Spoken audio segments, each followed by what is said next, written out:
Well, kick back and enjoy a nice tall glass of Chihuahua piss. It's Filmshake. I'm Jordan. And this is Nick. And we are the 90s Movies Podcast. Welcome back for episode 68. And today we're talking about 1998's Dirty Work.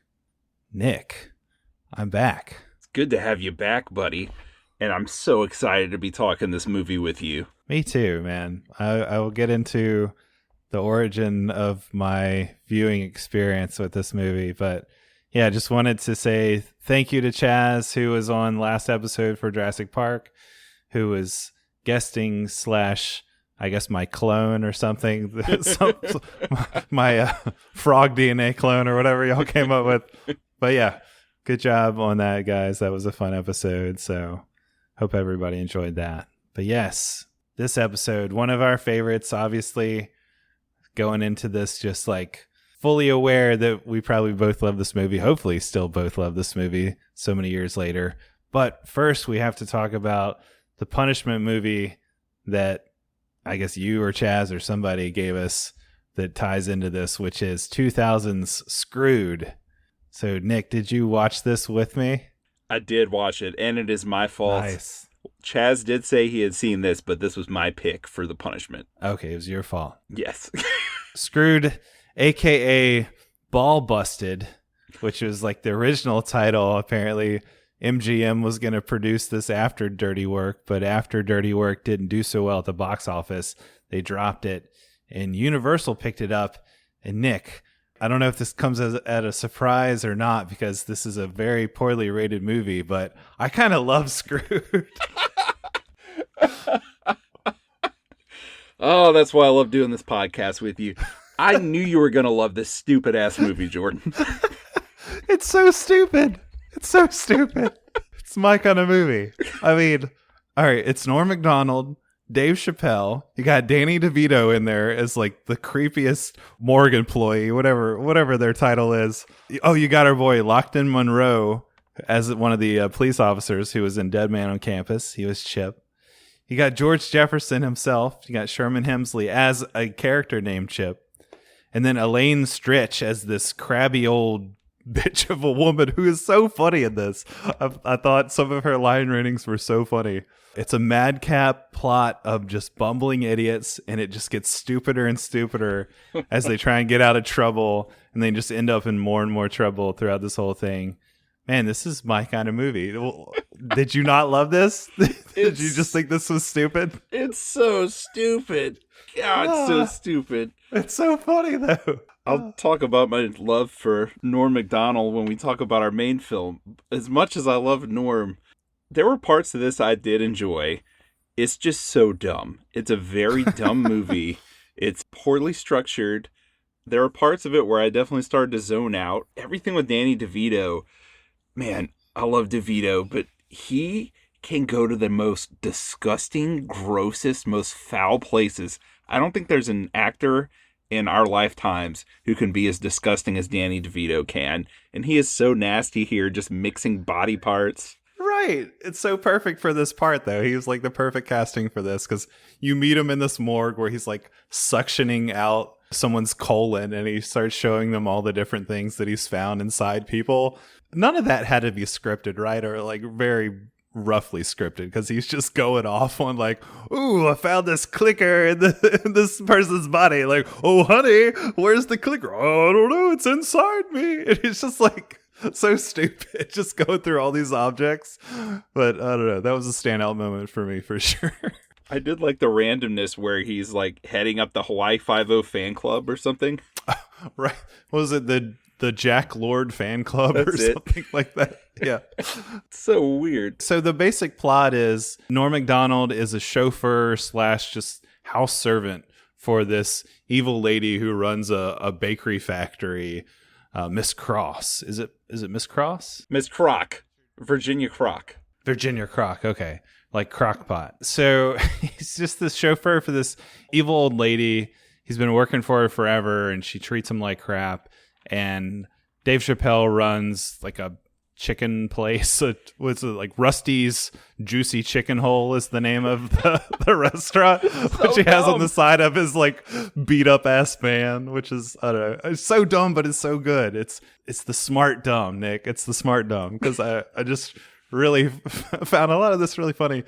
But they decide to kidnap her dog Muffin, who Miss Croc loves, and they're going to ransom Muffin for $1 million. But in the midst of kidnapping the dog bites Norm's hand so bad, and he's just screaming bloody murder as blood is flying all over the house, that the next day the dog ends up back in the house because they're so bad at kidnapping, it just escapes from their van.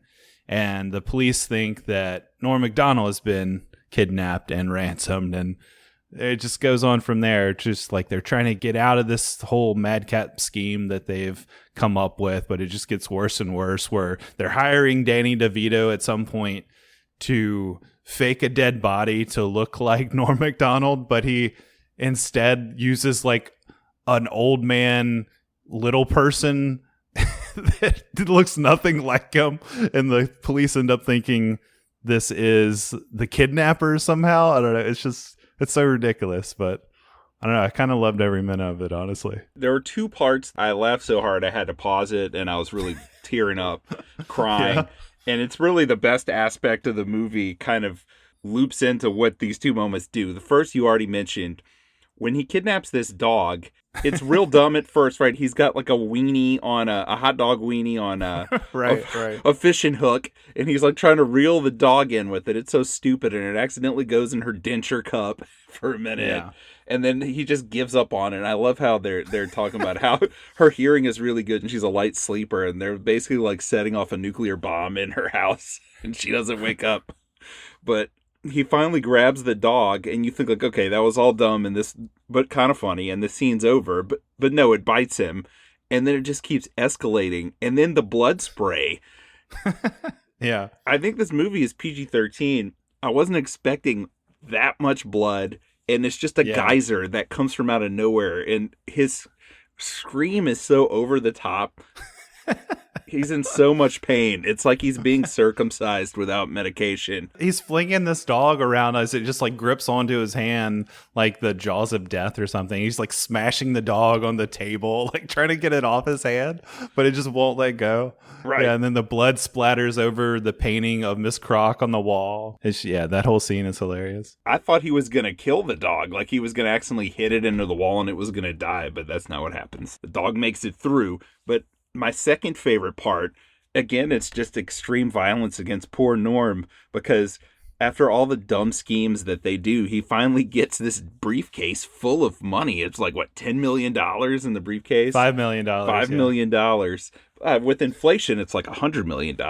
Yeah. He and Chappelle are going to live all their dreams, and he's walking through the park at night with it, and he gets mugged by two children.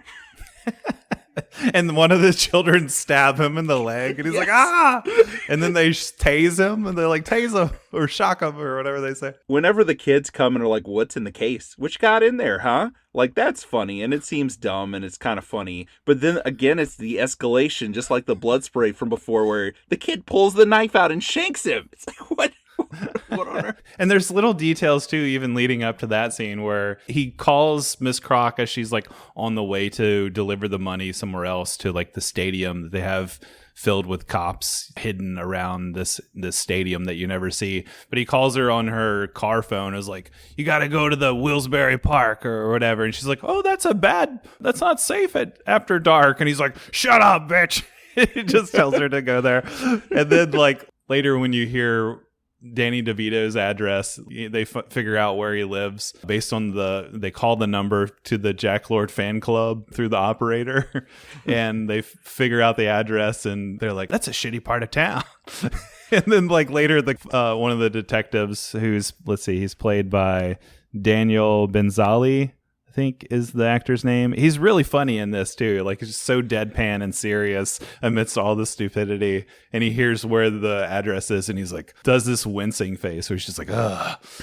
So I don't know. There's little details sprinkled throughout here that I find really amusing. I'm glad that you like this so much. It didn't quite do it for me the way that it did for you. I didn't hate that I watched it, but parts of it definitely did feel like a punishment in the middle. I think those two big laughs I had, I enjoyed a lot, but I was kind of starting to zone out as the plane kind of spirals and the plot gets more and more complicated. Oh, Sarah Silverman's in this too. She's kind of useless. Yeah, she's not very well used in this. She's just kind of the girlfriend that... it is kind of amusing that they think that Norm has been kidnapped for a while there. So she's starting all these protests at factory for Miss Croc, and they're like boycotting her pies and stuff. And they end up throwing all the pies on one of the delivery vans as it drives by, which is kind of amusing. But yeah, she basically doesn't do much. And he shows up at her place later and he tells her the truth that he really kidnapped himself, and then they have sex, and all this is off screen, of course, but it is just really dumb. I'd say one of the other standout moments for me with Elaine Stritch as Miss Croc is just, like I said, her line readings where she's just like in her brassiere, like her undergarments, as she's looking for this blue hat, as Norm McDonald busts in on her, like, not nude, but, you know, in her underwear. Then he finally finds the hat and she's like, now get out of here before I stick my foot up your ass. Like she holds out these words in really like awkward, weird ways that are just make it even more funny. Like it's just kind of a throwaway line, but the way she holds it out. And then later as she's in the hospital with the detective and he's telling her something and she goes, who cares? She just holds it out like abnormally long. That just makes it like all the more funny. I don't know. She is predominantly a theater actress before this, and I think she works some of that technique into the performance, which it is really ridiculous. I particularly enjoyed the twist at the end where you find out the reason that she was so much nicer to Norm's dad, who also worked for her up until his death, whereupon Norm took over and has been working for the last 15 years. You find out the reason that she liked Norm's dad a lot more than Norm is because she got it on with Norm's dad and he just can't live up to that, which is just a really disgusting, stupid twist, but her delivery of it makes it really funny. Of course, his response to it is also funny. Yeah. And then at the very end, you have her and Danny DeVito getting together, which is just really dumb and stupid. But I love the part too where they're in Danny DeVito's apartment and he's like, oh no, I gotta hide. I'm wanted for tax evasion. Or no, he said, I'm wanted for mail fraud. And then he runs up, like he has one of those beds that folds out of the wall. So he like runs up the bed and like jumps inside the wall. And then the bed flies up and like hides him in the wall. And then Dave Chappelle's like, hey man, hey, let me in. I love Chappelle pawing at the door. I thought that was pretty great. Yeah. And of course, all the notes from this movie say that his father had just passed away in real life and he really didn't want to be on a movie set. And Norm was the only person who made him laugh, which he's talked about that a lot over the years. If you watch Norm's last special that he did right before he died, Chappelle, there's a little panel afterward and Chappelle even talks about it then. So I really couldn't tell from Chappelle's performance in this because he just seemed like typical Chappelle. Like there's multiple times where he has the classic damn and he just says that like over and over, like not over and over, but like enough there was like, oh, okay, they're really milking Chappelle's catchphrase, like just that damn. And then later when he's being interrogated by the detective and he's just like all nervous and stuff. That was really good. Awesome. So what kind of score would you give this movie? Oh man, it's nothing superb or anything. It is just really stupid, but it did make me laugh out loud a lot. So I think I'd at least give this a 3.5 out of a 5. Nice. Okay. I'm a little lower. I'm going to go ahead and give it a 4 out of 10, but I can't deny that I did laugh hard a few times. Hey, if a movie can make you laugh hard enough to pause it, it's doing something right. If it does that at least twice, then come on. Right. It's worth a watch at least, right? I'd say if you're a fan of Norm or Chappelle, it's worth a watch. All right. Well, I'm glad that you give it that at least. I will. But you know what? If you're a fan of Norm McDonald, you should really be watching 1998's Dirty Work.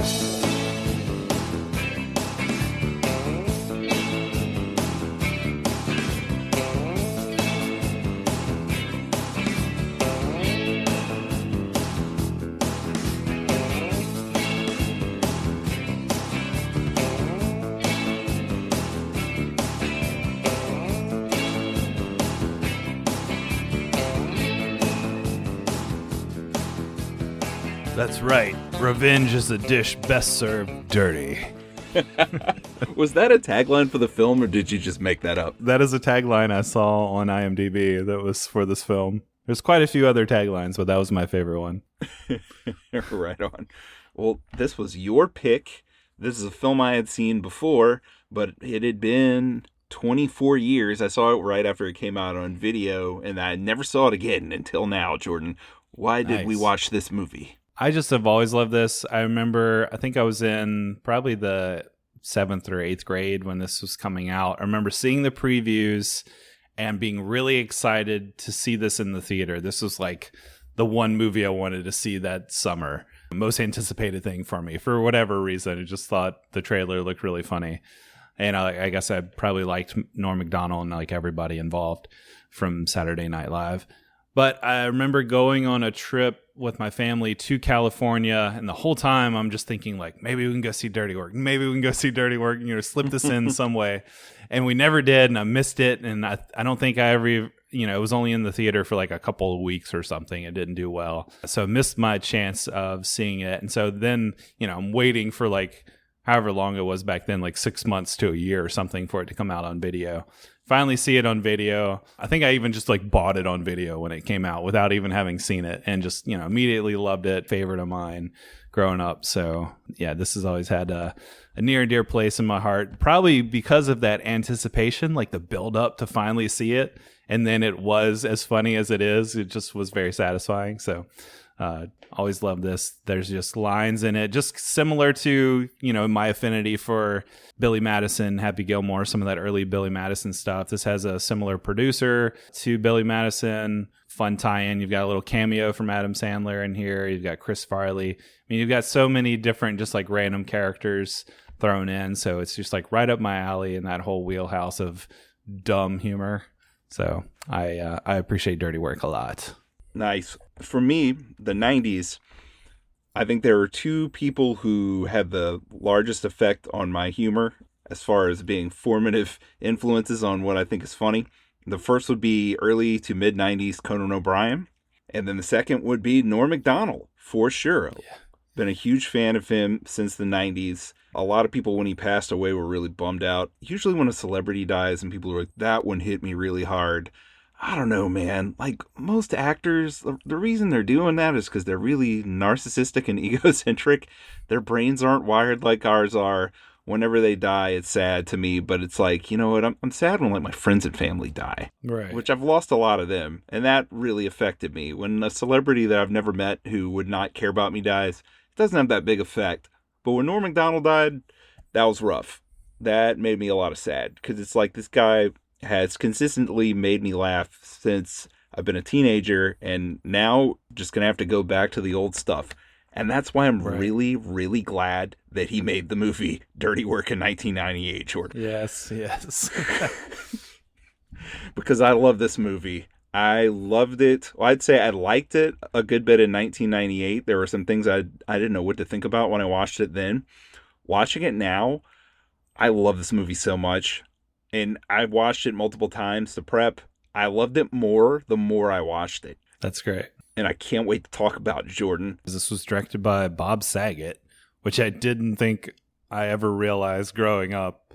This was directed by Danny Full House Bob Saget, and which was a strange, this is his debut feature film. He directed like some other TV movie stuff and some other lower profile stuff. This is the only thing that I would really recognize in his filmography, but obviously he has probably going forward from here connection with Norm McDonald, Dave Chappelle. I always think of him in Half Baked. He has a little cameo. Marijuana is not a drug. I used to suck dick for coke. I seen him. Now that's an addiction, man. I seen him. But yeah, that always stands out to me. It's like, wait, that's Bob Saget. Like, he's not supposed to talk about sucking dick for coke. But yeah, obviously, he has a much dirtier mind than you would anticipate from him being like the wholesome dad on Full House. And I think that was Norm McDonald's reaction when the producer was like, hey, we got Bob Saget direct. And he's like, wait, what?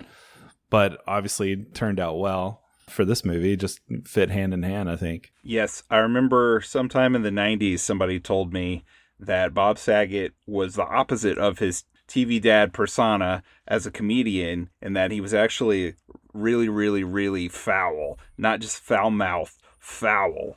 And I think I saw maybe an HBO special or something that he did in the 90s, and I was like, geez, that's too much. That's too dark. Right. You get that here. I mean, there were definitely multiple incest jokes here. Norm McDonald's character gets raped halfway through the movie, and it's played for laughs. Right. The humor here is really dark, and this film was meant to be rated R. They filmed it as a rated R film, and then the studio said, nah, it should be PG-13. A rated R movie's not going to make any money in the comedy genre. And then Something About Mary came out a few months later and was an enormous financial success, which is kind of a bummer. But then again, there's something about what they have to do to make this movie PG-13 that almost makes it funnier in a way. I would be really curious to see the R-rated cut, but I'm kind of with you there. I think it is just kind of perfect the way it is. I can't imagine it being any different, but at the same time, you know, you've got to have that curiosity. Like, what would have this, you know, could this have been even funnier? Like, what would this have been like if they really would have had their way with it? But apparently I was reading Bob Saget, before Norm McDonald died, he had written a sequel to this, and they had the money for it, and Norm was on board. They were going to film the sequel, and then Norm died.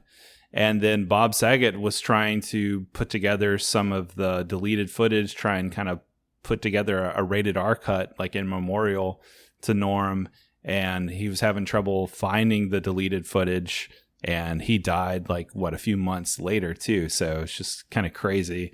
Maybe this will just be the only version we ever see. I really wish we could have got that sequel, man. And I wish he could have found the footage, because even though I feel like this feels best as a PG-13 film, just knowing that there's more footage of this, there's more footage of Norm out there, that would be great. And man, the crazy thing, I remember right after Bob Saget died, someone showed a set photo of Bob Saget, Norm McDonald, and Artie Lang all standing side by side.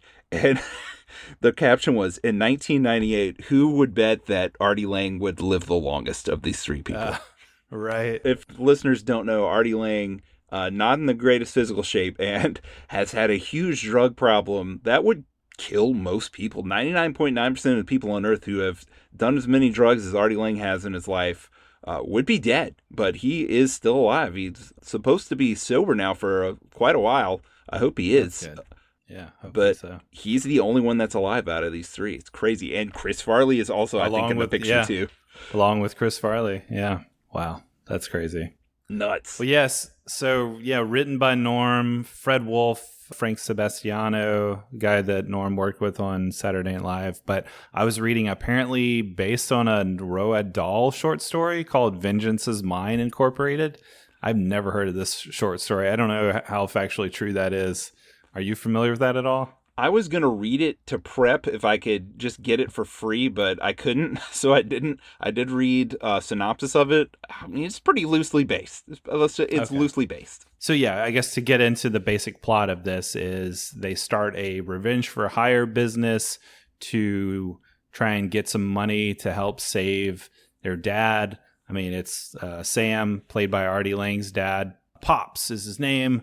Played by Jack Warden, the legendary Jack Warden, just so hilarious in this. But he reveals to Norm that he is also his dad, that he, quote unquote, boned his mom as well, and has like a picture of this in his locket for some reason.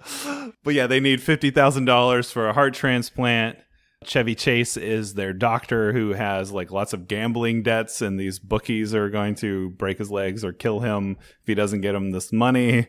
So this starts the whole revenge for hire business where, they try working various different jobs to raise the money, and none of that works out, and eventually stumble upon their revenge for hire business. I love how this film starts off a lot like Tommy Boy, and Fred Wolf also co-wrote Tommy Boy.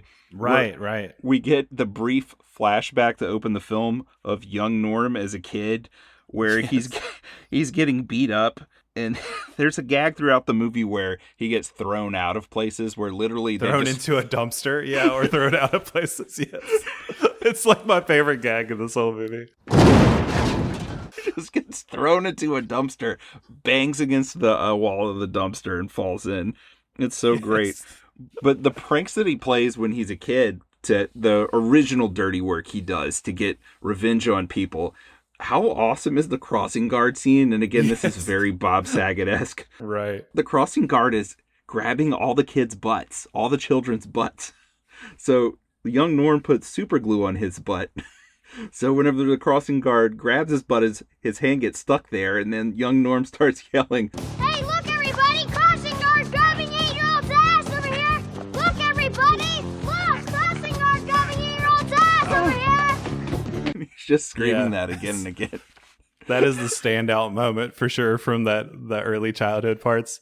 And this is all being very sardonically narrated by Norm McDonald, which I love his narration in this too, which is just, it's so personable to, I mean, because Mitch is basically Norm McDonald. There's not like a huge stretch in acting here, right, for Norm. He's basically playing himself, like his same attitude, same persona and everything. So you just get even more Norm in the narration and the voiceover, which is great. Really, almost every character's dialogue, everything that happens, you can hear Norm saying it.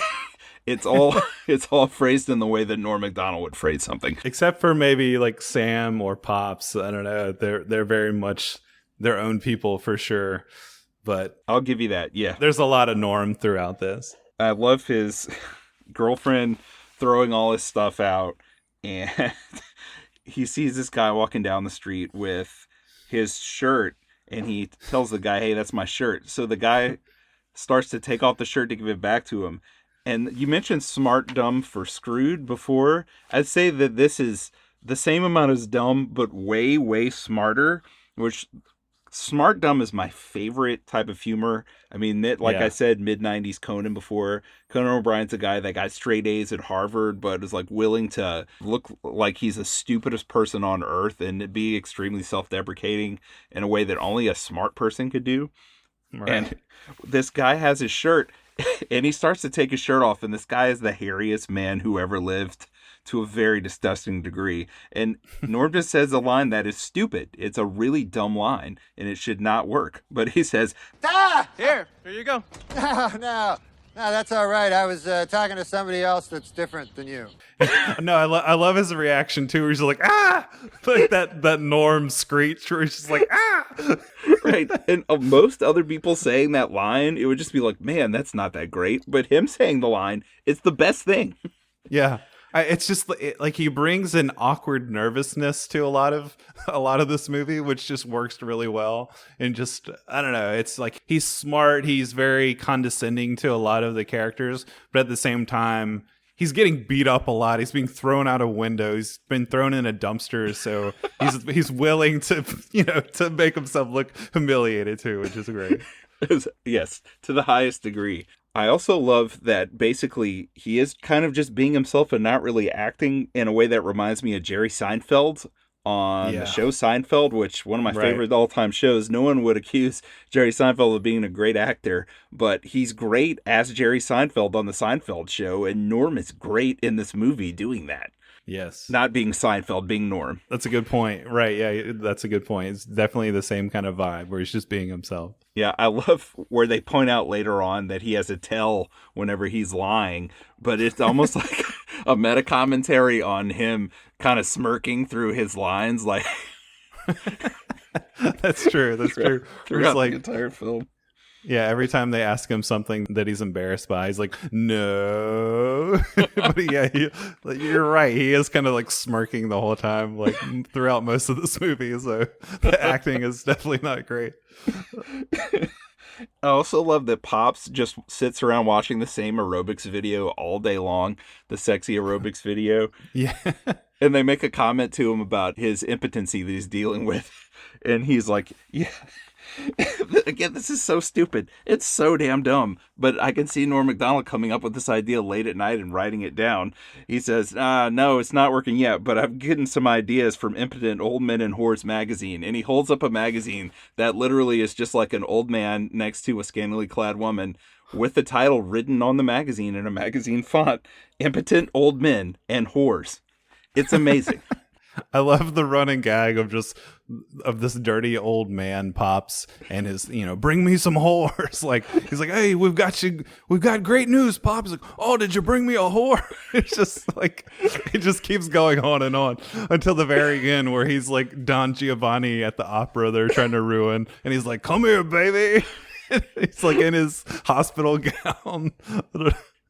Well, he's disappointed that the great news that they have for him is that they're going to give him a new heart and he's going to live. He's like, oh, that's great. That's great. I mean, a horse would have been good too, but right. And then we have to set up Farley, who is just out of his gourd in this movie. It's his last performance. Good. And it's perfect. If he was going to have a last performance, this is everything that he can do is in his 5 minutes of screen time in this movie, which is thankfully throughout the entire film, not just in one moment. Right. I have one small moment that is basically just Chris Farley in a nutshell, and it's his introduction in this movie. And this might be, honestly, my favorite Chris Farley performance. I mean, it's a small part, but he brings so much to it. So Norm is sitting at the bar where they all go to, and at one point Norm says, he's talking to the bartender, he's like, well, it could be worse. Could have gotten my nose bitten off by a Saigon whore. And he says it really loud. So Farley, who plays this guy named Jimmy, who's had his nose bitten off by the Saigon whore, is sitting down, the bar. And he's like, You bastard! It's like that classic, just Chris Farley angry yell, just explosive. And then I love how Norm diffuses him so easily. He's just like, oh, I'm just messing with you, Jimmy. I saw you down there. Hey, Manetti, give Jimmy a beer on me. And then Chris Farley just like laughs and shakes his head. He's like, oh, okay, it's all right. It's just the way he responds with like that kind of goofy grin, and he like wags his head.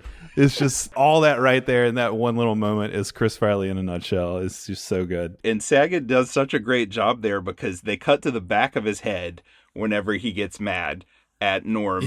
And he turns slowly to the camera and just this psychotic, harsh blue light. It's so amazing with that gashed up nose. Right. It's like a very obviously fake, like prosthetic nose, bitten off. It doesn't look great, but it's like, because it doesn't look great, it makes it even funnier. I've learned in the past few years, and we talked about this with Tommy Boy a lot, that genius can come in many different forms.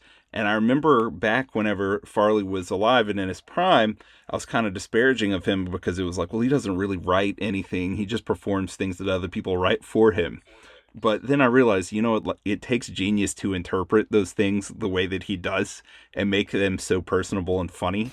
And I think a great example of that is whenever a bar fight breaks out in this scene after his introduction, and he gets really psyched about it, and he wants to play a badass song on the jukebox. This is like one of my favorite moments ever. Looks like there's gonna be a brawl. You playing something good? Hell yeah!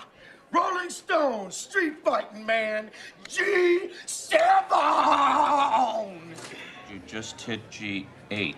If you like Pina Coladas, get everybody up! Yes, it's so good.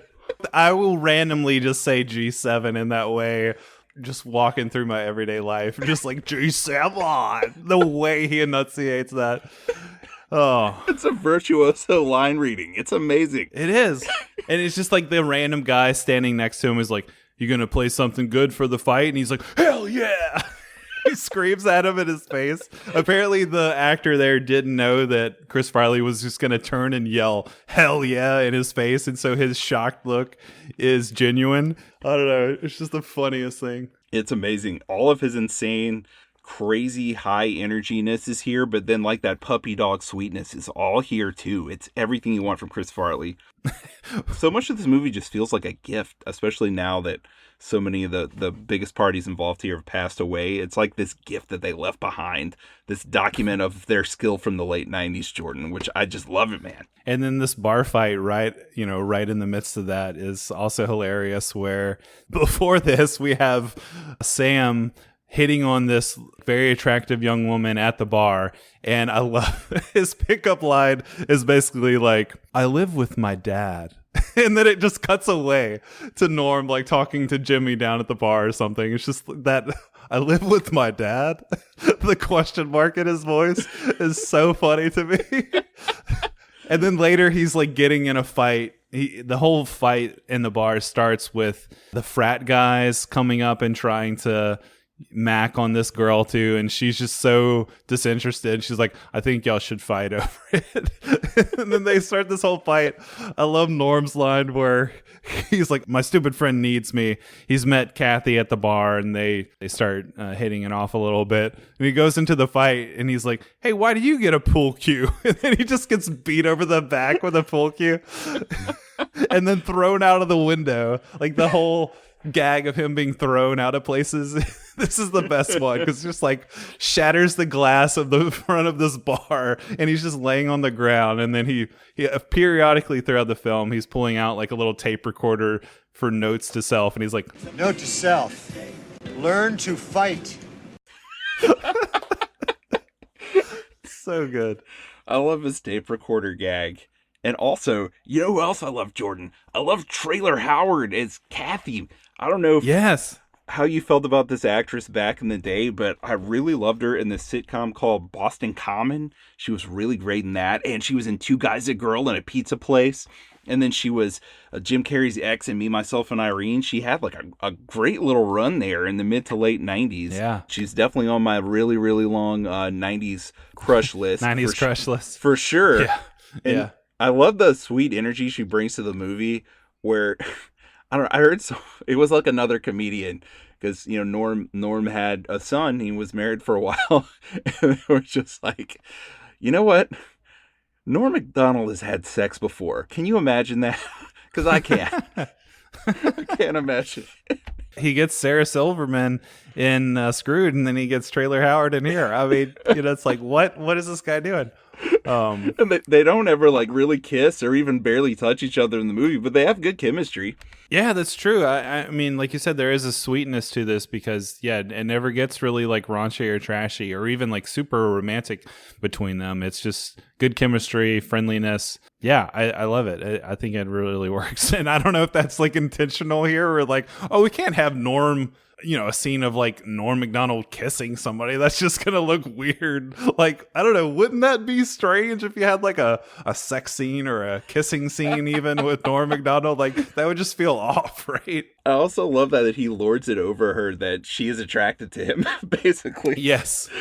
I mean, I think that's a part of his charm too, where it's like he has this kind of like cocky condescension. There's two kinds of people in this world, those who get stomped on and those who do the stomping. Where'd you come up with that theory? That famous guy said it. What's his name? Jesus. Hi, I'm Mitch. I love later on whenever she says something like, why am I here? And he's like, I don't know. Oh, yeah, your intense physical attraction to me. Right. He's not being sarcastic. When you have to wonder too, like, wait, why is this girl? Why does she keep coming around? Because he does some pretty awful things. Like he gets her fired from her car dealership job, which is another highlight for me. I always love the actor who plays Anton Phillips. He's in The Office, the American version of The Office. It's David Kochner. David Kochner. Yeah, there you go. He always plays this very like schmarmy, like cocky, just, I don't know, arrogant asshole of a guy. He's in the Anchorman films. But yeah, he's this car dealership baron in this movie. And then that they hide all the dead hookers in these cars while they're doing a live TV commercial. And they use this as a little promo for their dirty work business. I always thought that was great. And then she's mad at him later because she's basically gotten fired because he had to close down the business from this commercial that he did. She's like, oh, the little person walks in and saw the commercial and thinks it's awesome. She's like, oh, great. Now you're famous for being a jerk, Mitch. I always thought that was a good line reading. Isn't it also like strangely believable that she keeps coming back? In a weird way, yes. Because later they like destroy her grandmother's apartment building. Oh, and we haven't even mentioned Christopher McDonald. I know we're both big fans of his, like from SLC Punk. The magnificent douche of the 90s. He's such a good douche. He plays the parts so well, and he's so tongue-in-cheek and so funny and everything. I love him in these roles, like from Shooter McGavin and Happy Gilmore to the dad in SLC Punk. Travis Cole, the real estate baron in this movie, and he's got the little chihuahua. And the whole running gag of like, oh man, I think he's got his thumb up that dog's ass. And Sam is like, he's in the middle of like explaining their plot or whatever. And Sam's like, oh yeah, by the way, he's definitely doing that dog. But anyway. He's great. Artie Lang too. I guess I should give a little shout out to him here. He's kind of playing the straight man in a way, even though he's funny. Yeah. But because he's the guy opposite Norm McDonald. He's the fat guy. Right. Basically. But I really like his presence here. He's got like this kind of happy-go-lucky, lovable presence. I don't know. I think he's really good in this film. I do too. I love the scene where they're on the rooftop discussing their plans.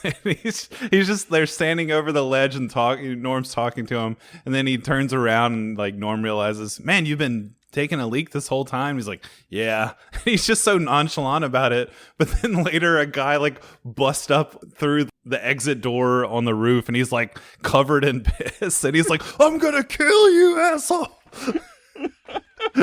It's just the amount of piss that he's like drenched in. He's just like totally drenched is so funny.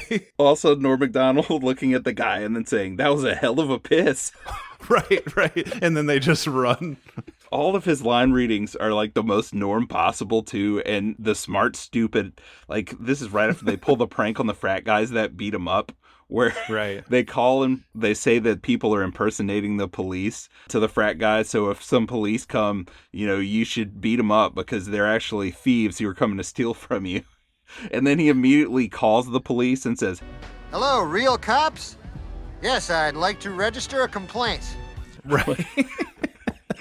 The way he says real cops, like it's just for the audience, right? Just it's so stupid, but it's so good. Dumb.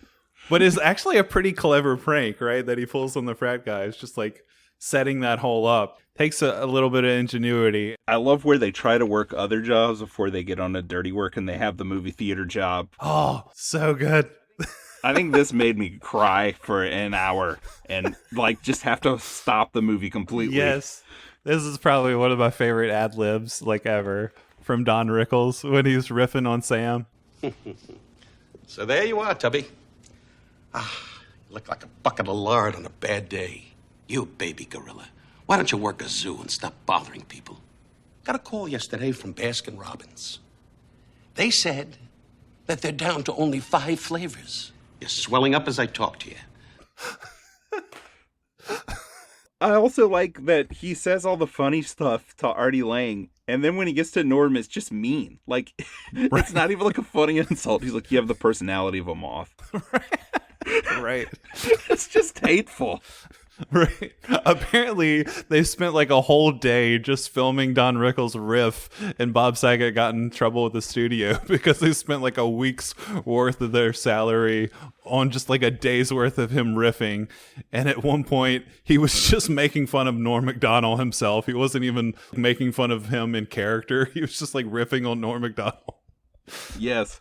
But that's not actually the part that made me laugh so hard. The part that made me laugh so hard is the prank that they play on Don Rickles, where the movie is supposed to be Men in Black, and they switch the reel out for a gay porn film called Men in Black Who Like to Have Sex with Each Other.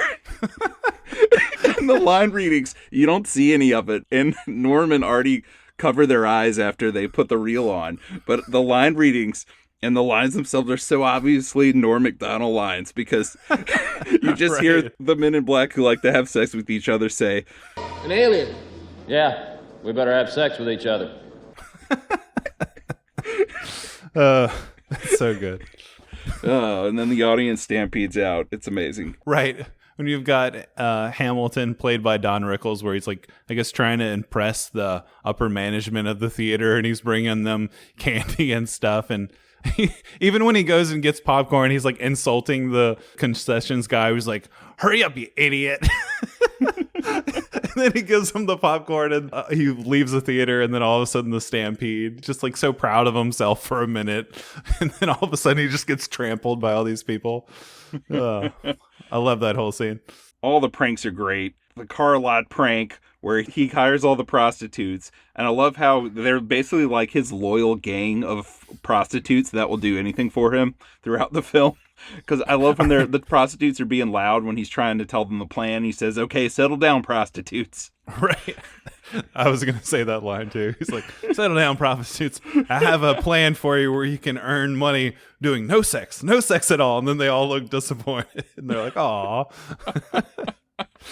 And the plan is, of course, to plant them all in the David Kochner's car lot in the trunks so that Norm McDonald can say lines like, my goodness, I've never seen so many dead hookers in all my life. What about later when they're like in the food testing place where they have to eat these weird brownies, and Sam is eating just like mouths full of all these brownies, and he's like, oh, these are actually pretty good. And then Norm takes like a little nibble of one, and then like they cut away and they're driving in the car, and he's like breaking out in hives and like starts hallucinating Gary Coleman in hell with Satan played by Adam Sandler. The Adam Sandler cameo just makes this film feel so complete. Like he's the last piece of the puzzle to make this like the perfect image. You eat the pig and then you burn. What you talking about, Satan? I love the nonsensical Gary Coleman cameo after this where he comes back again. Right. And it was really weird. I've just watched the George Foreman movie that came out this year, which I'm a big boxing fan. And I got back into watching some more 60s fights. And I was watching some Kid Norton fights and his fights with Muhammad Ali. Lo and behold, later on in the movie, when they're giving the brownies to some security officers so that they'll get hives and be distracted, they're all watching a boxing match on TV, which is Gary Coleman versus Ken Norton for some reason. Where Kid Norton punches him in the face one time and knocks him out. It's so stupid. That is probably like one of the funniest parts of this movie too, is just seeing Gary Coleman go down being punched and just being knocked out immediately. I want to say, like, when I first saw this movie, I couldn't stop laughing at that. And it's still one of the funniest parts to me. And after trash talking Kid Norton on top of that. Right. Bring it. Yeah, it's just the fact that he's like so confident, and he's like this really short dude walking up to this giant boxer, and he's like, come on, bring it, and then just bam, and he goes down immediately. It's great.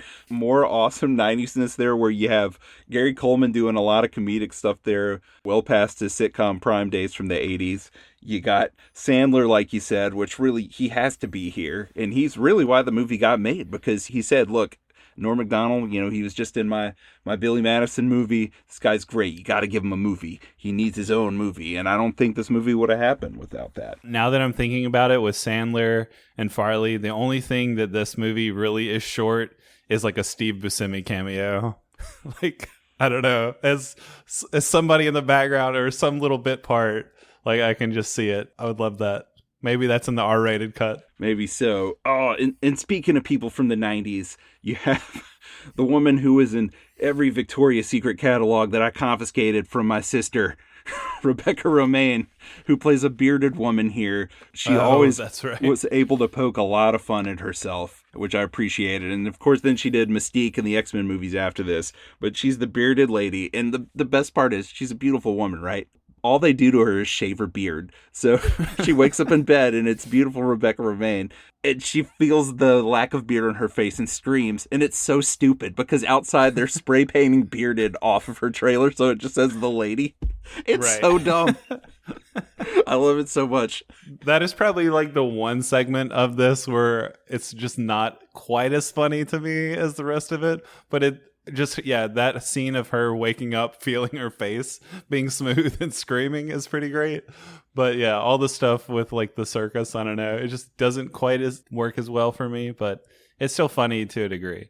I don't know. There's moments here where, like, even if stuff isn't like super funny, it's still amusing and doesn't like fall flat or ruin anything for me. So I wouldn't say like every single joke in here lands, but enough of them do that I don't know, I can't deny like 90% of this being hilarious. What about the next gag, which is probably the most famous from this entire film, where they go to put fish in someone's house who's been making too much noise in a neighborhood and a dad has complained and it turns out they're mobsters. That is great. That is great. So I think the standout idea from this is we have a scene of just Norm and Sam. I keep saying Norm and Sam, like, you know, a character name and an actor name, but Artie Lang and Norm McDonald, they're holding the fish as they hear the mobsters come in. They're like, hey, does it smell like fish in here? And they're like, what is that, some kind of code? They're going to hide fish in this house so that the house stinks so bad whoever lives there will leave. So they're planting fish very gleefully with so much joy on their faces. They're dropping fish everywhere in the house and hiding them everywhere. And they're doing it in like such stupid ways too, where they're just like, they like I don't know if, or maybe it's later in the apartment building where they like sledgehammer a hole in the wall and then they drop a fish inside of it and then cover it with a painting. Yeah. But I love the long shot here where they're just like in the middle of hiding the fish, like in a vase or something.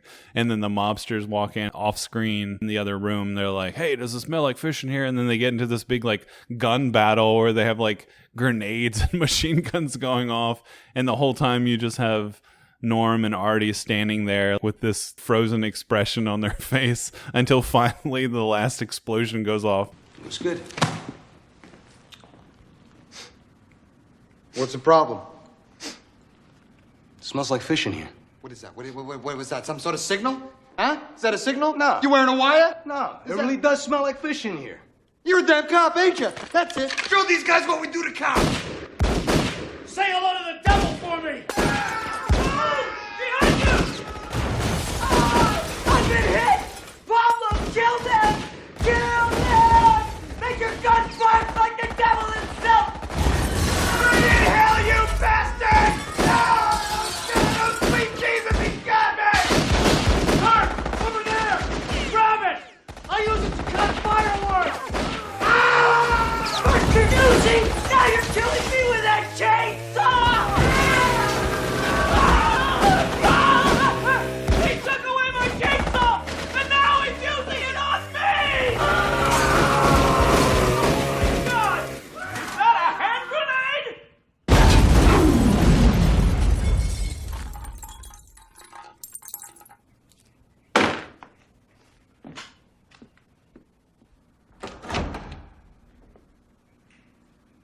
Good Lord. We gotta get out of here. Will you come on?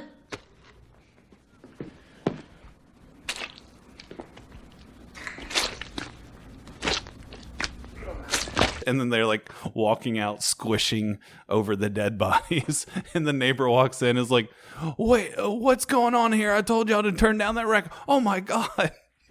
I told you to scare them away, not to kill them. I love too the stupidity of the lines that the mobsters are saying off camera. Oh, right. It's total Norm McDonald stupidity. It's amazing. It is amazing. Well, yeah, because apparently Bob Saget had directed them. He was basically off camera for that long shot, giving them the line readings and telling them how to react to each thing. So they'd have a different expression for each like stupid thing the mobsters were saying. But then it was Norm's idea where it was like, all right, let's do another take where we just have like this frozen expression. We have this one expression on our face the whole time. And then that was the take that was used in the movie. And I think that is genius. Who else would have thought of that but Norm McDonald? That's like really what makes that moment. So good. And I love, Jordan, I love their office. I love the aesthetics, the late 90s aesthetics of the office that they're working out of, where it's just all these bright colors and there's like shapes everywhere. I don't know. I just like the way this movie looks. I think they film most around Toronto. But what did you think about the way their office looked, Jordan? Did you geek out on that like I did, or did you not even notice it? No, I noticed that. It definitely has that late 90s vibe to it. Almost like it was just like a rec room of a 12-year-old in the late 90s or something. Like it was like a community rec room or something. Like, I don't know. It definitely doesn't look like your typical office because they're a revenge for hire business. So they've got to kind of shirk the norms.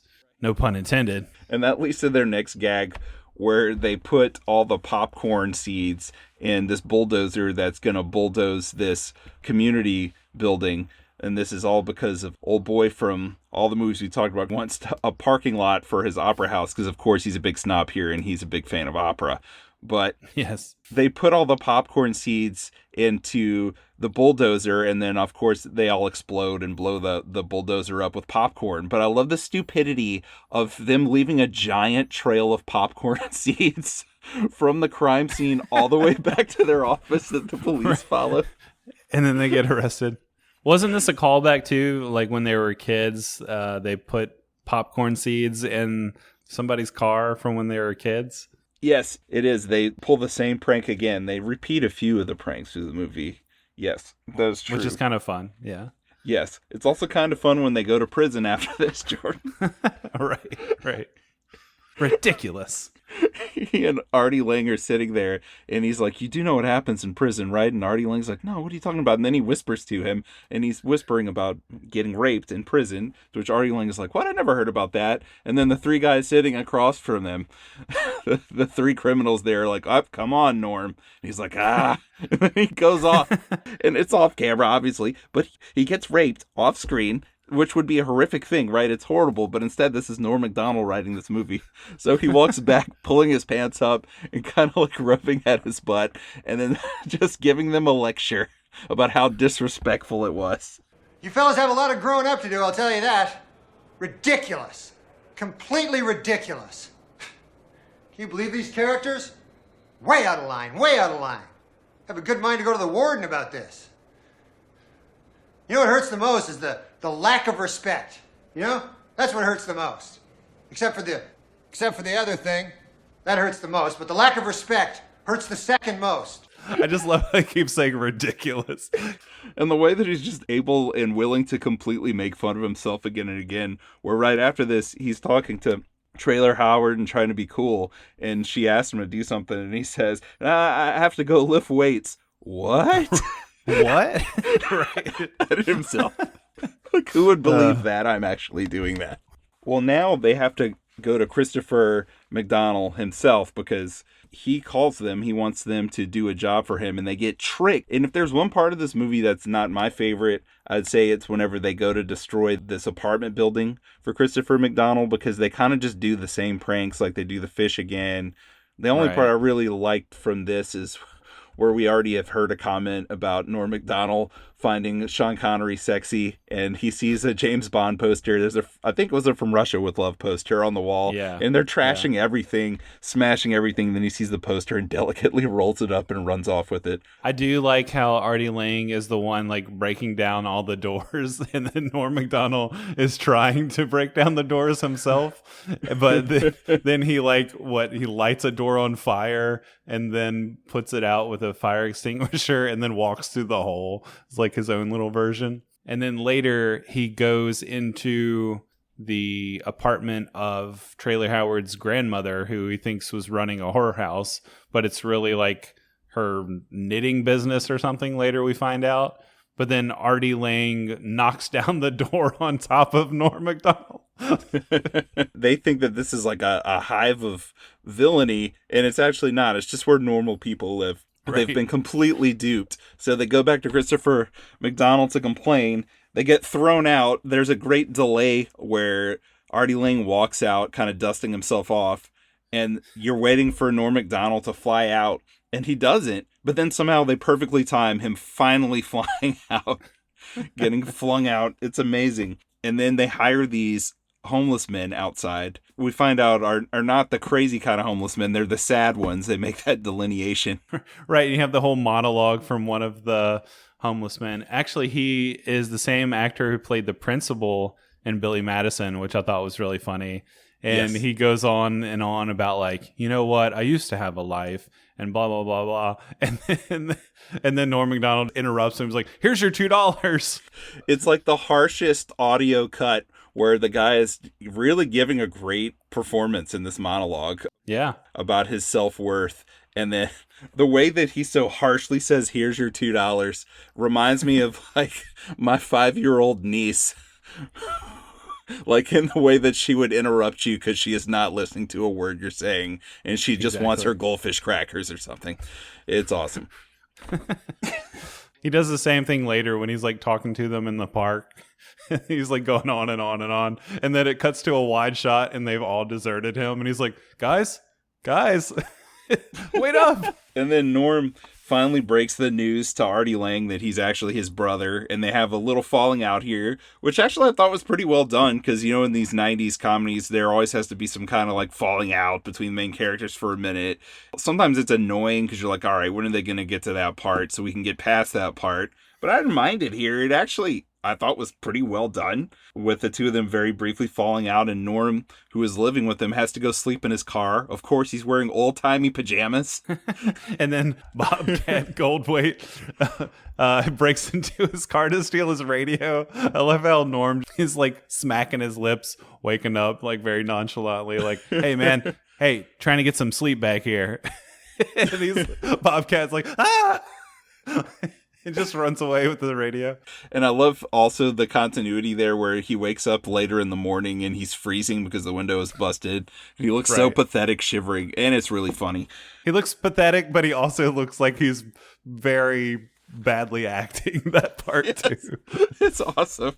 I also love the complete and total depravity, I can't say words, where Bob Saget, you could just see him behind the camera in the moment where they break the news about them sharing the same dad.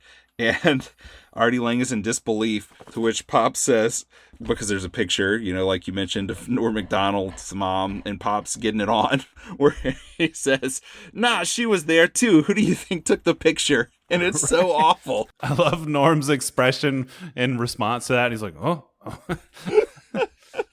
But then, like, again, this feels like Bob Saget's stand-up routine if you've ever watched it, where it kind of gets even grosser. Not kind of. It definitely gets way worse, because then when Artie Lang and Norm make up, they're laughing about stuff that happened when they were kids, when they didn't know they were brothers, where it's about Artie Lang's sister, who it turns out is also Norm's sister, where he looked at her underwear on the jungle gym, but then it escalates to, remember that time y'all had sex in high school?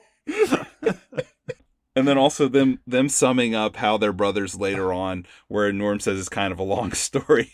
And then Artie just says, my dad boned his mom. And then Norm says, okay, it's a short story. Right. I love the way Artie says that too, where he's just like, my dad boned his mom. His soft-spoken approach sometimes was like, I live with my dad. Like, just the way he reads those lines is so soft. It's like so subtle, but it's so funny. So the friends are reunited. The brothers are reunited. And they get Trailer Howard behind what they're going to do now. They're going to play a dirty work prank on Christopher McDonald so that they can make everything right. So, of course, he has to get his army of prostitutes in on the plan. And also he has to get Chris Farley because, yes, he is in this entire movie. He may only be in 5 or 6 minutes, but he's here for the long run. He just keeps popping up. So part of the plan is to have the prostitutes come in. But my favorite part that just shows you everything Chris Farley can do in 30 seconds, he's got an army of skunks that he's supposed to send out. Because, of course, he has no nose, right? His nose got bitten off. What does he say? He says, and they say in the land of the blind, the man with one eye is king. But in the land of the skunks, the man with no nose is king. He goes on this huge power trip where he's just screaming and yelling at the skunks. Sing the song, boys! Sing the song, boys! Bow and kneel before me! Jimmy! Release the skunks! Okay, I got it. I'm on it. All right. Don't let me down, boys. Run, fly! Fly away! Run! Run out! Fly! No! It's absolutely insane. I also love that for no reason the town mayor is John Goodman, who just comes here for 5 seconds. He's going to come back later in our movie connection. But yeah, he's in this for like literally 5 seconds. Ooh, yeah, I can't wait for that. That's awesome. I also love that whenever Christopher McDonald tries to get out, which I love that it's Norm McDonald and Christopher McDonald, but when he tries to get out, all the prostitutes are there, and Norm says, "You didn't count on my loyal army of prostitutes, did you?" And then later when he's like, "You're ruining Don Giovanni." And Norm's like, "Don Giovanni, who's that dude?" And he's like, "The opera. You're ruining the opera." And he's like, "Oh, the opera. Yes, we are ruining that." I love every single time he says the word dude, it's a complete mockery of the word dude. Right. Every time he says it. Who's that dude? Yeah, that's the same thing he says when he's walking Kathy back to work, and Anton Phillips is like, "Kathy, get your ass back in here." And he's like, "Who's that dude?" I also love the theater critic, who everyone is freaking out because there's skunks and prostitutes and total chaos, and Pops gets unleashed on the poor, very buxom opera singer. It's all crazy and everyone's running, but not him. He's sitting there saying, "Oh, the atmosphere of squalor and despair. It's magnificent. This is the greatest interpretation of Don Giovanni ever." And I really thought back to my days getting my film degree and watching a movie in class where everyone would be like, "That was the stupidest garbage I've seen." And just me being the contrarian asshole being like, "You didn't get it, man." You were that guy. That was on a whole other level. Yes. I love how he stays to the very end. He stands up clapping. He's so into it. Like when the skunks come out, he has like 7 philosophical layers that he breaks down. Like of what they mean, what the skunks mean, and really it's just Chris Farley has unleashed skunks on everyone because that's what happened. It's amazing. It's amazing. I also love how the stupid dog, the stupid Chihuahua, gets sexually assaulted by one of the skunks. But it's the dumbest looking sock. Like they really want you to know this dog wasn't hurt, so it's like the dumbest looking sock puppet skunk. Just moving behind the dog. It's so dumb. It's so good. Yes, because the skunks are real earlier. Right. I think they're even like kind of CG when they have the wide shot of them running around, or maybe they're like composited in or something. I don't know. They definitely look fake-ish, but in a different way in that moment. But then, later when it's humping the dog, it's definitely a puppet, and it looks so stupid. Yes. And I'd love to how just like everything's fine after this. That Christopher McDonald gets exposed because Norm had accidentally recorded him earlier, giving his entire evil plan. And even though like Artie Lang just punched a cop in the face and they just did all this illegal stuff, like everything gets sorted out. Well, not perfectly. So some things don't get sorted out perfectly. I love the note to selves on his tape recorder that come back when they're trying to cue up the Travis Cole thing where he accidentally recorded him, where he's like, "Note to self, get wart cream for giant wart on ass." And he's like, no, a little bit past that. Man, I'm looking at my Audacity file as I'm recording this, and I'm peaking my recording so much because of laughter. I'm pretty sure like 90% of this episode is just us quoting this movie and laughing about it. So it's all good. So awesome. So it's so good. I love that you get the conclusion to Farley's story, which has been running here, which is a Saigon hooker bit his nose off. Then he sees her again because she's one of the hookers in Norm's group of prostitutes. And then he gets back together with her at the end. And they're just yelling and berating each other. They're awful for each other. As he drives away, she bites his like new nose off. "Oh, you bit my new nose off." Which we didn't mention. He gets back with her because earlier when they're doing the live TV commercial, Jimmy is sitting at the bar and he's watching the TV and he's like, "That's the Saigon whore who bit my nose off." And he runs down to the car dealership. Somehow he's there like in a few minutes. And it's totally believable that he ran all the way down there in 3 or 4 minutes. Oh, yeah, because even though Chris Farley is a man of large stature, that dude can run. He can freaking do a cartwheel. Like, he's so full of energy. Yep, college athlete. I love, too, that he has the line where after she's yelling at him and he kind of talks aside to Norm, he's like, because he yells back at her and he's like, "The rooster has to keep the hen in line." Right. And she's like, "Come on, Jimmy, we have to go." And he's like, "I'm talking to my friend here." It's like a goodbye to Farley in a way, because it really is his last movie scene. This is it. He died 6 months before the movie was released. This is the last thing he filmed, and it's probably the most fitting cinematic goodbye possible. Isn't that kind of bittersweet? Yeah, that we actually do get that shot of him driving away in the car, and we hear their dialogue, and the car is swerving and everything. But yeah, it's like the final shot of Farley. It's kind of nuts that we get that. It's a gift. It is. And then you get the end of the voiceover as now Norm drives away with Trailer Howard in the car. And we didn't really talk about Chevy Chase. He's got a lot of deadpan lines as this gambling addict doctor who owes $50,000, and that's who they're raising the money to give to. He has more and more casts on his body because his bookie just keeps beating him ruthlessly. I do love his deadpan line where they're like, "What happened to your foot, Doc?" And he's like, "What I don't understand is if a bookie cuts off your toe because they haven't paid his money, you'd think the debt would be paid at that point, right? But no, you still owe him the money." Yeah, he did great there. I like the story, too, that Artie Lang was scared to work with him because he'd heard some bad stories of the way that Chevy Chase was on a set. And then they ended up becoming like really good friends through filming this, which I thought was funny. But what I thought was even funnier is the ending of the voiceover as Norm's driving away, where he's like, yeah, everything was happily ever after, except with the doctor. The bookies beat him to death anyway, so he's dead. That's it. Bye. Yes. The "that's it" bye redeems the entire voiceover as a concept. Right. Yeah, just it's so informal the way he does all of the voiceover. And there's no feeling for Dr. Farthing at all. He's just like, so he's dead. There's no remorse or grief there at all. It's the same tone as "here's your $2." Exactly. Oh, man, I love this movie so much. Me too. Just giving you my score. So I went and looked, and I had given this a 7 back in the day. Watching it the second time through of my viewings now, look, I do not care how lowbrow this movie is. I do not care how stupid it is. I think this movie is hilarious. I laughed so many times. Almost every single line in this film is quotable, eminently quotable. I just love this movie, man. This is an 8 out of 10 for me. I'm going to give this an 8. Yeah, I'm right up there with you. I gave Screwed 3.5 out of 5. So, I mean, obviously I love this even more, even though I love Screwed a lot. Didn't even mention Dave Chappelle hitting everybody with a desk lamp throughout that movie. That's such a dumb gag, but I did like that too. That was really dumb. Now at the end, he hit somebody with a lava lamp. Like, that's the final straw.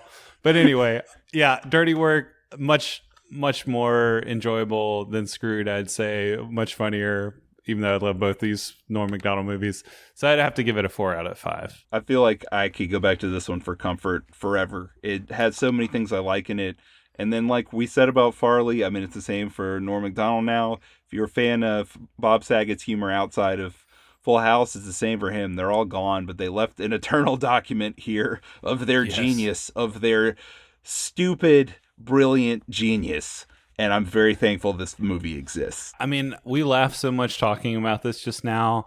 I almost feel bad just giving this a 4 out of 5. Like, I almost feel like this should be a 5 out of 5 movie, even though it's so lowbrow.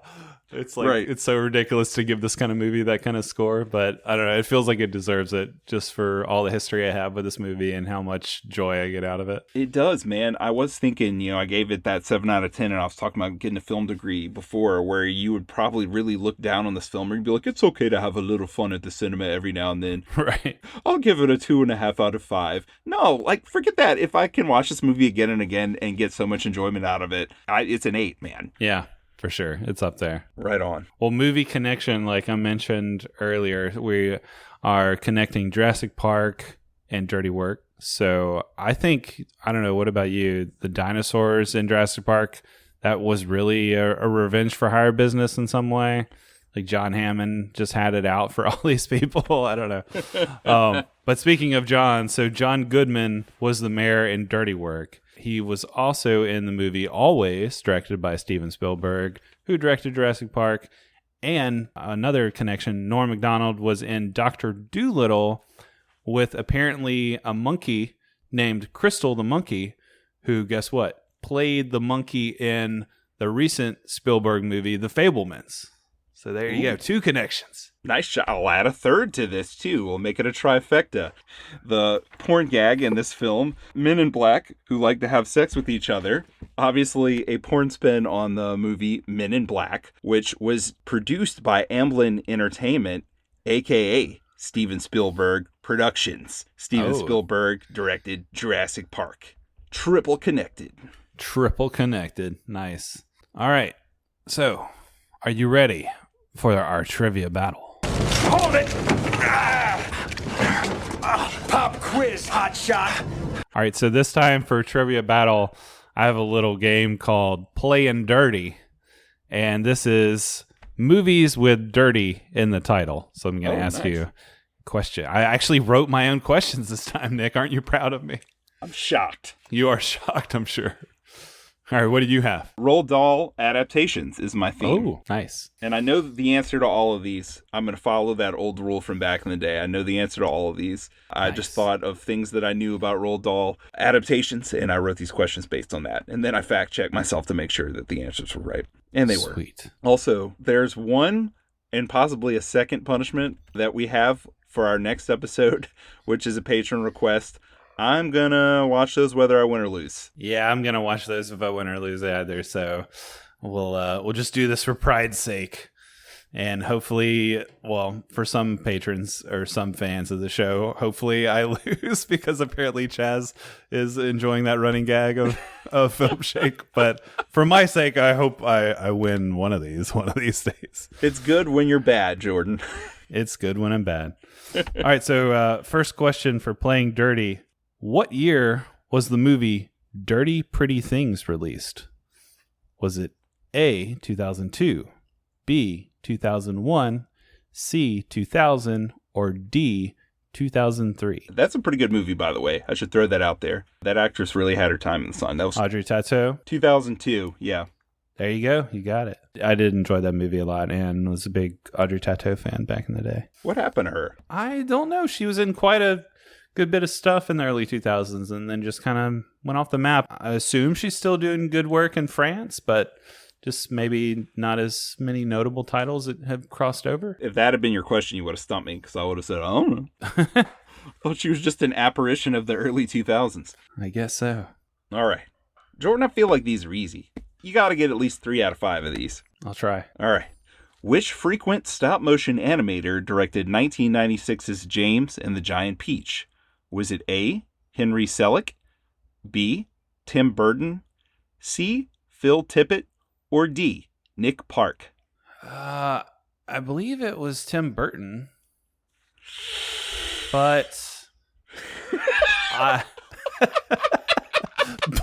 but Henry Selick is also a good choice, so I think I'll go with Henry Selick. All right, fine. It's Henry Selick. Okay. Not Tim Burton. Good thing you didn't guess Tim Burton. Good thing I didn't. Oh, man, I'm piquing my audacity again. Well, those two are kind of hand in hand, right? Because Henry Selick actually directed Nightmare Before Christmas. And so even though that's like a Tim Burton story, Tim Burton concept. So I know Tim Burton has some connection, maybe helped produce James and the Giant Peach. But yeah, ultimately directed by Henry Selick. Yeah, and if you ask a lot of people who directed Nightmare, they're going to say Tim Burton. Tim Burton. Unfortunately, Henry Selick is a bit unsung, but yep, it was Henry Selick, Jordan. Great job on that being your first guess. I should get points for knowing all that other backstory at least. All right, let's see. So, question number 2 for Playing Dirty. Dirty Dancing was released in 1987. What year is the film set in? Was it A, 1959, B, 1963, C, 1962, or D, 1961? I used to joke around with my sister that this was the girl version of Star Wars. Because all my girlfriends love Dirty Dancing like I love Star Wars. Yeah. I've never watched the whole movie. I got to admit, every time my sister put it on, I would do something else, and I just remember the ending really well. I'm going to guess, since I said 2002 for the last one, I'm going to say 1962 for this one. Close, but no cigar. It was 1963. When JFK was assassinated. Yeah, I think there is a line of narration or dialogue in the movie that talks about, like, this was before JFK was assassinated and right around before the Beatles came through, or right when they came through, something like that. But yeah, I watched it not too long ago, and it was enjoyable. It was worth a watch. As much as I love Swayze, I don't know. Yeah. I don't know if I could go back and watch it. Because, I've never watched it. I don't know. It's got a lot of sexy Swayze in it, man. Yeah. You're missing out. My wife is in that group of... Actually, this used to be a gag where I would say this in high school and college. The one stipulation I have for a girlfriend is that she doesn't like Dirty Dancing, which was like an inside joke, because literally every girl I liked loved Dirty Dancing, and my wife does too. So yeah, this actually was probably a reason why I didn't like Swayze for a long time, just on the basis of everybody, all the girls that I knew loved this movie and thought Swayze was so hot and everything. So it's just like, on principle, I think he sucks, even though I'd never had seen this movie. Wasn't super familiar with a lot of his other work, but he's actually really good in this. The dancing, if you're into that, is pretty incredible. He's got it going on. It's the Leo principle. It's the same thing. Yeah, it's the same principle, for sure. For me, it was, as I've said many times about Swayze, it was Ghost that finally won me over into realizing how amazing he was, and that I should try to emulate Swayze instead of hating him. And you should also wear a Nixon mask and rob banks. Right, yeah. And be a surfer. Find your zen. Find that place. Find your Point Break. All right, what's your next question? Who directed the 1971 classic Willy Wonka and the Chocolate Factory? Was it A, Mel Stewart, B, Roald Dahl, C, Gene Wilder, or D, David Saxon? Was it Mel Stewart? Yeah! Nice. Ding, ding. Nice. All right, next question for me. And this is probably my favorite question that I came up with, and I can just hear you now, like, Jordan, you son of a bitch. All right, so 2001's Joe Dirt in the title there, features a notable cameo from none other than Christopher Walken. When riffing on the "You talking to me" scene from Taxi Driver, what does Walken's Clem say he'll stab you with? So he's like, "You talking to me? You talking to me? You talk to me like that again, I'm going to stab you with a..." All right, so what does he say? A, a pair of scissors. B, a soldering iron. C, a number 2 pencil. D, a rusty blade. Or E, his dick. A pair of scissors. And it was a soldering iron. I'll stab you with a soldering iron. Again, another random line that always lives in my head from this really stupid movie. Christopher Walken imitating Robert De Niro. I don't think I've ever seen Joe Dirt in its entirety, which is crazy because the parts I have seen were right up my alley of dumb comedy. So I should watch all of that at some point. Yeah, you should. For a dumb comedy fan, you should definitely watch it. All right. Well, I guess if you get this one right, you win. Oh, by the way, did you like my E choice there? I'll stab you with my dick, which was a reference to Airheads. I didn't even catch it. Oh, brilliant. Brilliant. Thank you. Very nice. All right. This E.T. scribe / Harrison Ford ex-wife wrote Jordan's favoritely titled Spielberg film, 2016's The BFG. My favoritely titled. Big fucking giant. Was it A, Erica Todd, B, Melissa Matheson, C, Ursula Le Guin, or D, Malia Scotch Marmo?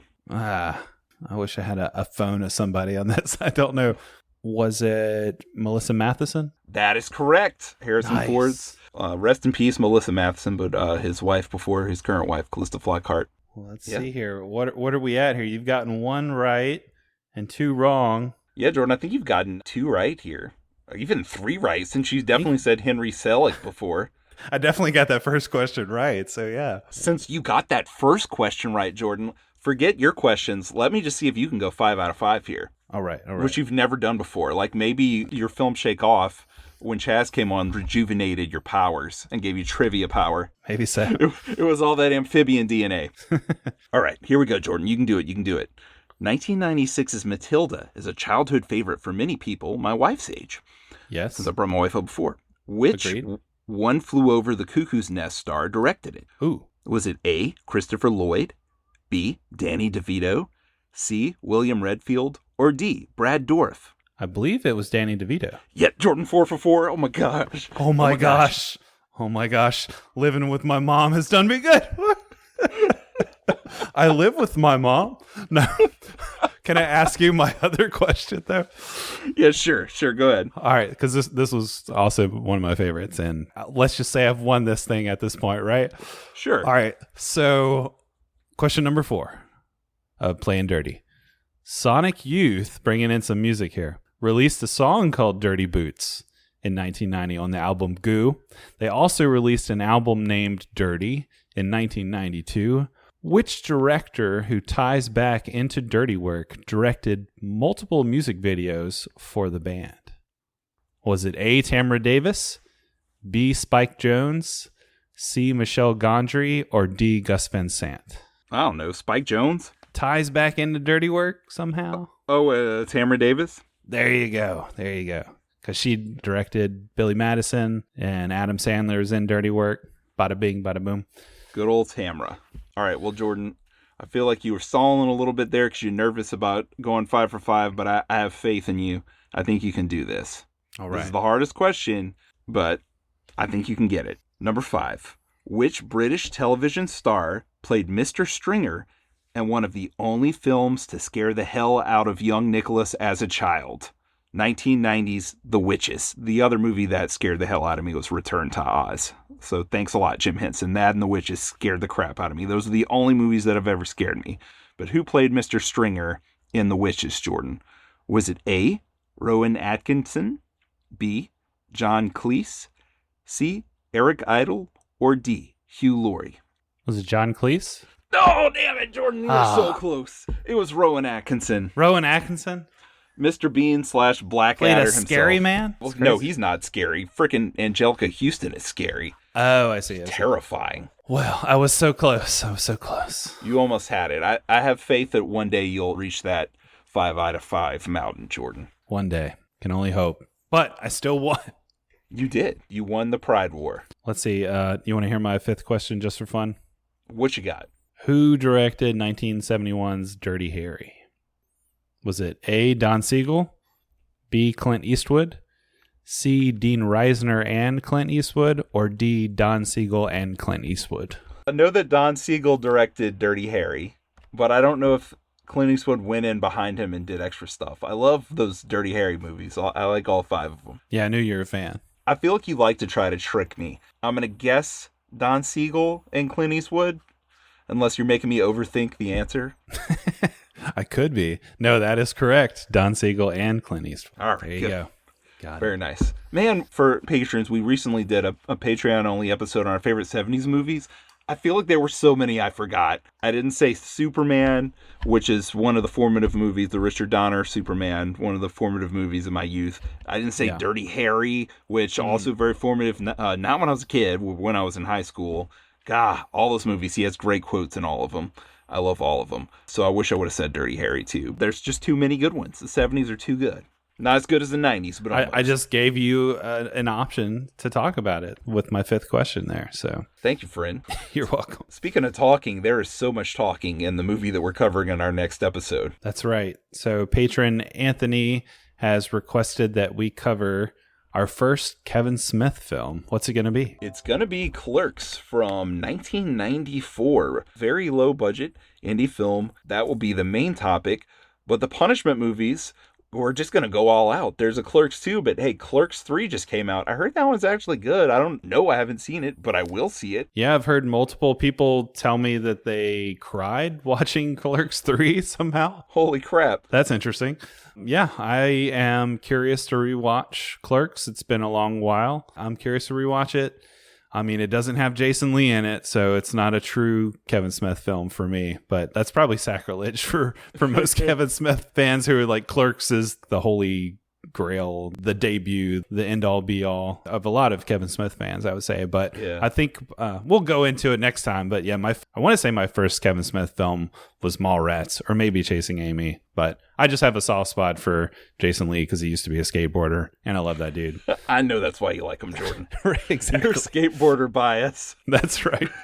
Damn rollerbladers. Bringing my skateboarder bias back in. That's right. So it's a Clerks-a-Palooza. We haven't covered a lot of the smaller indie movies from the 90s, and there's so many of them.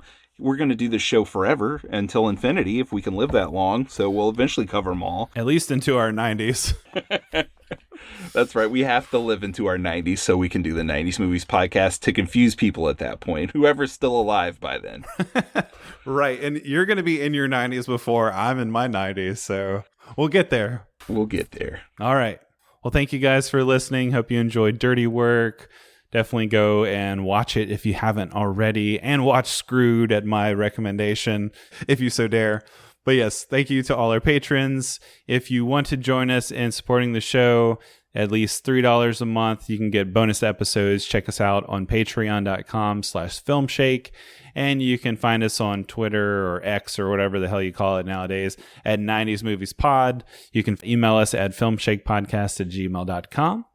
And we'll catch you next time for more Filmshake. Take it easy.